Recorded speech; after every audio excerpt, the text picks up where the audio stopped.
Portents of Fear is a horror fiction podcast which is intended for mature audiences. Discretion is advised.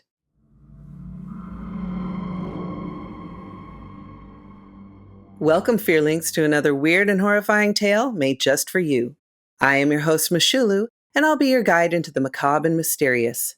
Tonight, we travel to other dimensions in Star and Stage. Before we get started, take a moment to like, subscribe, and ring that notification bell so you don't miss a single terrifying story. The night was full of thunder and chaos. Strong winds rumbled through the walls. Rain darted, slicing more than pouring. Amber's house sat in the middle of cornfields as far as the eye could see.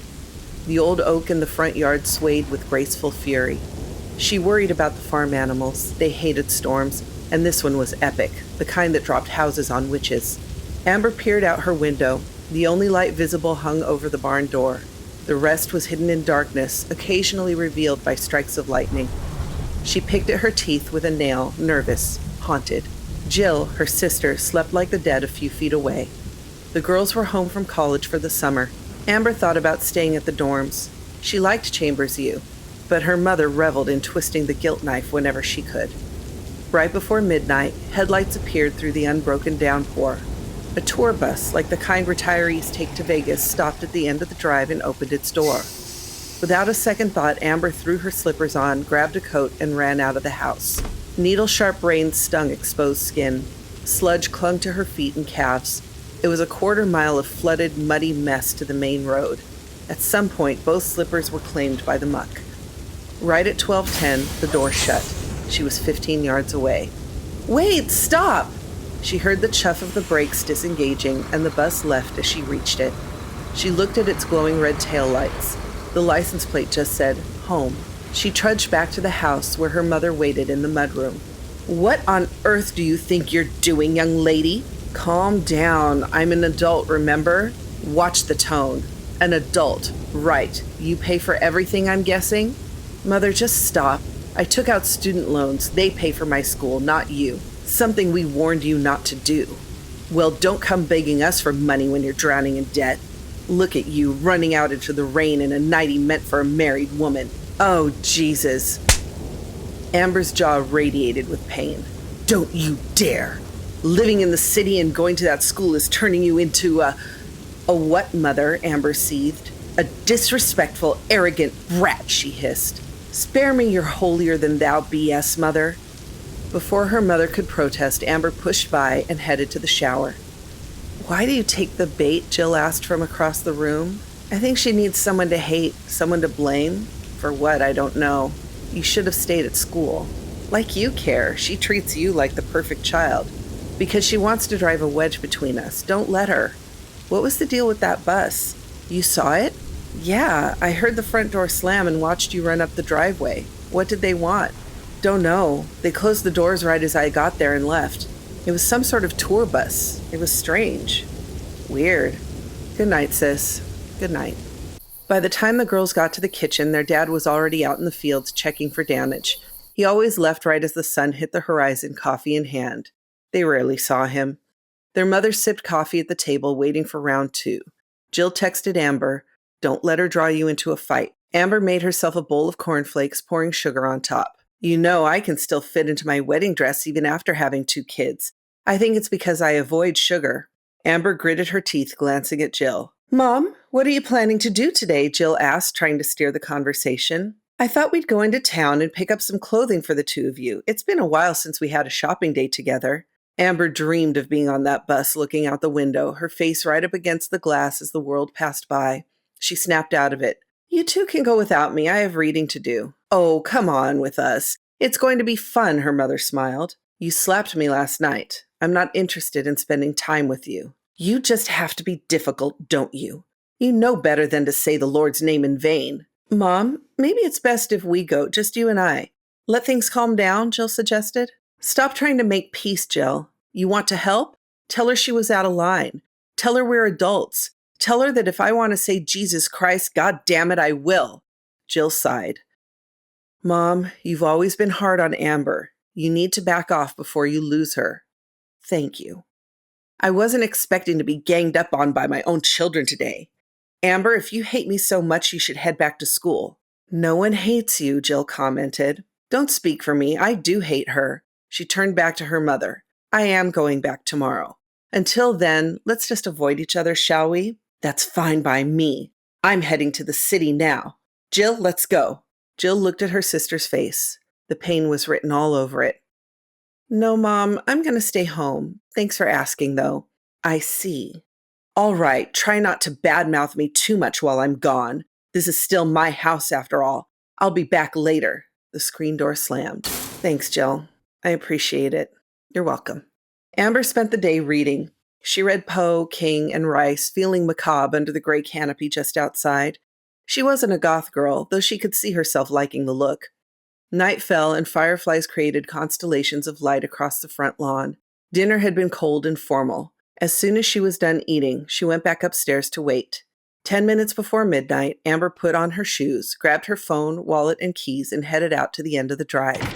Maybe it was time to leave, hit the road on a strange night-traveling bus, give up on school and start an adventure. Who knows what trouble was out there? Right on time, the bus headlights came into view. She wasn't sure what she was going to do. It rolled to a stop in front of her, and the doors opened. The driver was an older woman, maybe in her 50s. She was heavy-set, wearing a blue polyester shirt and black pants. Her name tag was sewn on, but blank. She looked forward at the road. Her hands looked like they were fused to the steering wheel. Hello, where does this bus go? The bus driver said nothing. The bus idled off-key to the world. Amber poked her head in.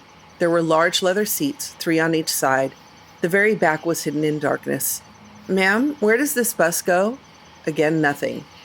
12:10 hit, and, as the bus driver reached for the lever, she jumped on. Soon the bus with Amber on it was driving down the road. She sat in the front row. Behind her, 4 figures sat apart from one another. They made bizarre sounds, almost like a whisper. It started to seep into the back of her brain. She fell asleep. It was a vibrant dream. Not one of those faded nightmares, but a sharp, puncturing vision. In it, she woke up late for geometry. Passing the announcement board by the lobby door, she noticed a flyer. It had no words on it, just a strange masked figure with tattered yellow robes and no face. The smooth area where his features should have been held only despair. She laughed maniacally, shoving it in her coat pocket. When she finally arrived in class, everyone looked at her, but the students were melted people, puddles on their desks with eyeballs on the top. It was all so amusing. When Amber awoke, she was back in her bed on the farm in her street clothes. Are you all right? You were laughing in your sleep, Jill asked. She was already up. Wait, I got on the bus last night. At least, I thought I did. No? You came up after dinner and sacked out. Weird. I could have sworn I fell asleep on the bus. Okay, well, I'm going to get ready and get out of here. Me too. Mom is a bit too much this trip. Not sure why. I'll tell you why. She can't stand that we're adults. She can't push us around like she used to. Maybe. Come on, let's get out of here. Fall semester arrived after a month of arguments on the phone with her mother. Jill visited as promised. The two went out to clubs and danced. It was nice. Amber was happy that school was starting up again. She'd chosen Chambers U because it had the best physics courses in the state. Her major was another thing that irked her mother. You won't get a husband. They'll think you're too smart. It was like she was stuck in 1950 or something. The alarm sounded. Her roommate grunted her disapproval while Amber flailed around trying to turn it off.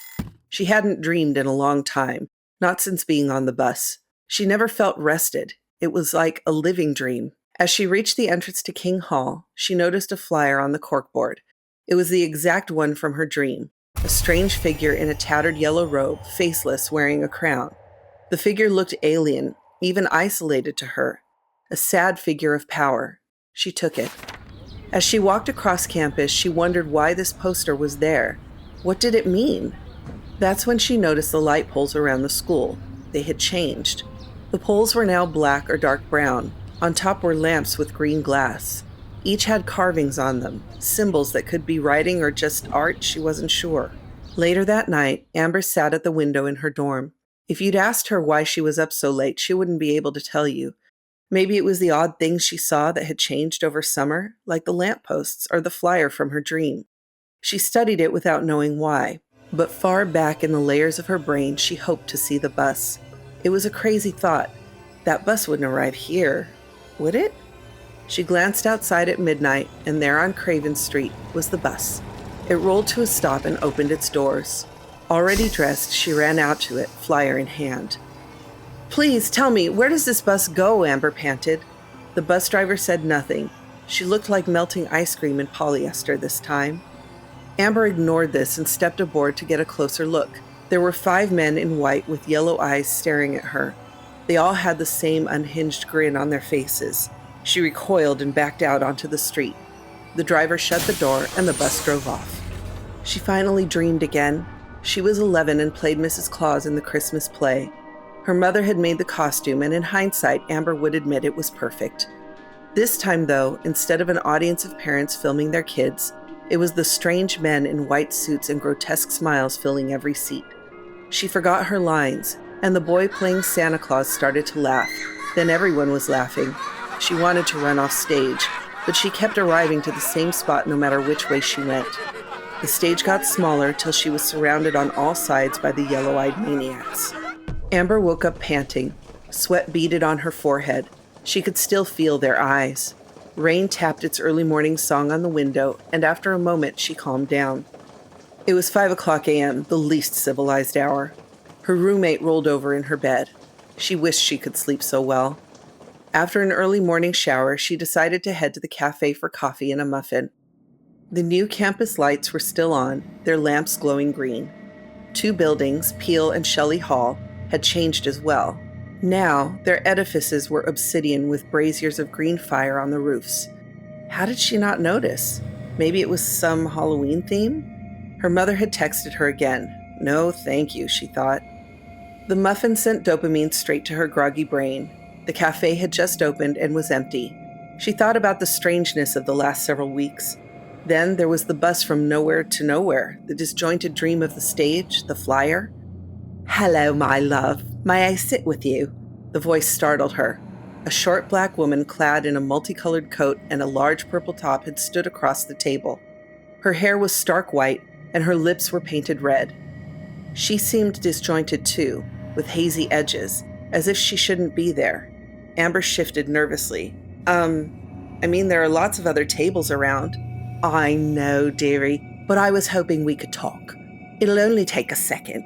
My name is Patricia. What's yours?" The woman sat without waiting for permission. "Amber. My name is Amber." "That's a great name, really. What's your last name?" "Trust." "Amber Trust. Yup, that will work very nicely." "I'm sorry, who are you and what do you want?" Amber snapped. "I'm Patricia Miller, sweetie. Would you stop calling me all those cute pet names, please?" "Sorry, love, it's just my way. Now, you took a flyer from a board, so I'm assuming you're interested in the play," she asked with a tea-stained grin. "How did you know about that?" "It doesn't matter. Are you interested?" "I'm not an actor." "Yes, you are, dear. You act all the time. You even acted as a kid, remember? You were Mrs. Claus." Amber stared blankly at the woman. She felt as if her mind had spilled out onto the table. "What's wrong, dearie?" I don't know. Again, how do you know so much?" "I'm the producer. It means I'm responsible to get the play off the ground. I've seen all your work, how after years of mistreatment from your mother, you still talk to her, even though you don't need to. And finally, you have no friends." "I have friends," she protested. "Name one." "My roommate, the sleeper in the corner that never seems to wake. She's not real." "My sister." "Nope, made her up too. You've made an entire false life for yourself. If that's not acting, I don't know what is." "My sister is real, and I see my roommate every morning. Jill visited 2 weeks ago." "No, it's just you and your mum." "No, it isn't. My dad and sister are real." "Okay, then call your mum. Ask to speak with your dad, or ask about your sister." Amber grabbed her phone and dialed Jill. No one answered. Then she dialed her mom. "Amber, why haven't you called me back? I was going crazy. Where are you?" "Mom, is Dad there?" "What? Is Dad with you?" "Jesus, Amber, of course not. He died before you were born." "You mean before Jill and I were born?" "Oh, not the imaginary sister again. What's going on? Are you taking your pills?" Amber hung up. Her mother called back immediately in desperation, but she ignored it. "See? You're a dreamer, an actor. You're the perfect candidate for the play, Patricia said. What's going on? You're having a moment of clarity. It can be jarring. Now, let's talk about the play. You'll be wonderful. Amber felt dizzy and fractured. Jill couldn't be fake, could she? Yeah, sure. Excellent, dearie. You're already a star. Join us at midnight in the auditorium for dress rehearsal. What about the script? But the woman was gone. Her phone buzzed. It was an alarm for her first class. The clock said 9 a.m. 3 hours had passed during the entire conversation. Amber wandered back into the line again. Welcome, what can I get you? I was just wondering, the woman I was sitting with over there, did you see which way she went? I'm sorry, but you just walked in and got in line, alone. Are you okay? Should I call someone? No, thank you. Amber wandered out. The school felt different. The haze spread beyond the people. Everything looked fuzzy, like the edges of an old Polaroid picture. The mood was resigned, as if fate licked the envelope of everyone's life. No one said much, which made classes awkward. Teachers just stood at the podium, lost. People said it was the rain or all the new students from other parts. Amber wasn't thinking of any of this. Her mother called 10 times. Why? She knew that Amber hated her. She just slapped her in the face in the mudroom yesterday. Or was it a month ago? She should call Jill. Jill. No, she's busy. The bus rode through her mind. All of it must be a dream, even the play. Patricia didn't know what she was talking about, so why did I trust her, she thought. Life felt like falling down endless stairs at light speed, and before she knew it, midnight arrived. Nothing she did that day stuck in her head. No thought beyond the figure in yellow and his play. The rain finally let up. Amber walked alone out into the dark, murky night, something they tell you not to do. The world is full of dangerous predators waiting to consume you, especially if you're a young woman. Youth tasted like hope and sex to the dog-faced creatures in the alleyways. The bus stopped, just as it had the night before, and opened its doors right as she reached the sidewalk. She glanced as she walked by, knowing that if she wanted to know where it went, she'd have to get on and stay awake. For some reason, that scared the hell out of her. She read the license plate at the back again. Home. She let it drive away. The thought that the play was some prank crossed her mind as she walked. Maybe the old bat slipped or something. Maybe she's still back at home with a fever and an upset mother. Or a tornado stole her away. No, she lived in Nebraska and had a cat. So many maybes, no real answer. But when she reached the auditorium, the doors were open and a line of people stood waiting. None of their faces were familiar. In fact, their features seemed to shift in the moonlight. They didn't look completely human. The building had changed like the others. No longer a brick facade, it was replaced by smooth obsidian stone. Ghost-like flames burned atop 2 high spires towering above the front door. The entrance itself was a foot thick and made of some red metal. The entire building loomed above her. Its presence felt paternal. Amber couldn't believe she'd missed it. She decided it had always been there. It was easier than having to explain its sudden appearance. She pushed by the bizarre bipedal beings in line and found herself in the lobby. Some smelled like ozone, some smelled of cherry pie, but all got out of her way. Her cell phone buzzed in her pocket. It was her mother. She ignored it. God, why would Daddy stay with such a woman, 11-year-old Amber wondered. Entering felt like traveling back in time to the 1920s. Dim Art Deco lights lit red and black floors and mahogany walls. A concession stand sat to the left on the way to the theater doors. Everything cost a nickel. She must be in the past, she thought. No other explanation. Working the counter was an 8-foot-tall man with a blue suit on. His skin resembled melted purple wax. The people in the line waited as he handed out the same snacks to each of them: soda, a hot dog, and a ceremonial blade. Again, this didn't seem to deter Amber. Everyone was in costume, of course, so it didn't seem strange. She was an actress, after all. She'd seen what they can do with makeup these days. By the time she arrived at the theater doors, her clothing had changed. No longer in jeans and a t-shirt, Amber was in a flowing white dress with a plunging neckline and a long silk train. The corset cut into her ribs, but it made her chest look amazing. Her hair was perfect, blonde curls fell around her shoulders, and her makeup was flawless. It had to be. She was a star. The theater erupted in applause as she entered. Every seat was filled, standing room only. She should have felt out of place, but this was opening night. Amber stood on the stage. Ladies and gentlemen, this night has been a long time in the making. I owe everything to Patricia, the mother I never knew I needed. Let's put on a show for all of Carcosa. Edgar, play us in. Amber walked off stage and the curtain drew back. Her costume transformed as she waited for her cue. She already knew her part. Her male lead entered the scene. The crowd clapped even after being told not to. It was the figure from the flyer she had taken down. He was dressed in a long, tattered yellow robe. He had no discernible face, just a black void of madness and despair. He flickered between time and space to her side. She began reciting her lines, and he returned her words with his own hideous tones. She kept going, tears streaming from her eyes. Her organs began to rearrange with each strange utterance. Blood bubbled up in her throat, but the show must go on. Patricia's eyes filled with pride. She watched as Amber was turned inside out by the script. The lights flashed, and Amber was once again in her white dress stained red. Organs fell to the floor. Her skull throbbed with words of vile love, and her skin boiled. They finished the final lines, and she turned to the audience for a bow. There was a surge of applause as she started to swallow her organs whole to get them back on the inside. The thunderous roar meant everything. This was it. This was her ticket back to the top, she thought. No more bit parts for her. She took another bow and was whole again. Her alarm went off, blaring unwanted reality back into Amber's head. Her mind was swollen with words never meant to be spoken. In the next bed, her roommate snored with confidence. Patricia, the theater, that play, what a nightmare. She should call her sister and tell her about it, she thought. After a moment, Amber got up and tried to piece together the dream. But maybe a shower first? Breakfast?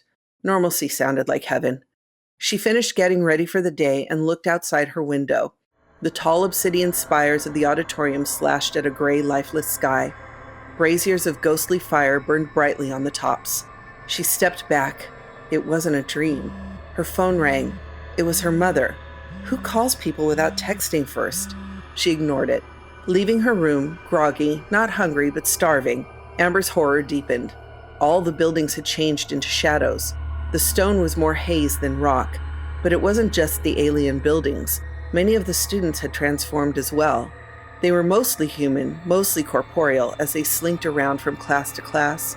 It was like the campus was in two different dimensions at once. Amber looked at her phone. Mom had called 36 times and texted over 100. The words didn't make any sense, really. What kind of person even knows what English is? Her mother had also been texting and calling too much. She'd seen her just a few weeks ago. Relax. I have a play to put on. I'm a star, she thought. The next night, she sat by the window of her new room. It sat atop a tall cyclopean tower. No roommate, just luxury and moral decay surrounded her. The midnight bus never returned. Her mother stopped texting. If you can make it in Carcosa, she thought, why go anywhere else? Well, that's one way for a star to be born. Are you ready for your close-up? Be sure to tell us in the comments. If you liked this Portents of Fear tale, consider joining our Patreon. There's a link in the description below. Want more horrific stories? Click on one of our other episodes on your screen now. Good night, Fearlings. Sleep well, if you can.